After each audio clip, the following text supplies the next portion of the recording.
اليوم جايب لكم مسابقة والجائزة هي ساعة ديتونا، نفس الساعة اللي لابسها تيم حسن بمسلسل مولانا اللي هو حاليا ترند الترندات. إذا بتحب تشارك وتكون أنت الفائز بهي الجائزة القيمة، طبعا ساعة بقيمة كتير عالية، طبعا ساعة كوبي لكن بكواليتي كتير مرتب، سعرها على الأقل $250.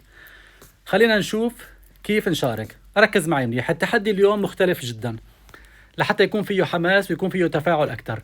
التحدي عبارة عن لغز، واللغز على فكرة كتير سهل، شارك فيه ممكن تكون أنت واحد من الرابحين. خلونا نسمع شو هو اللغز.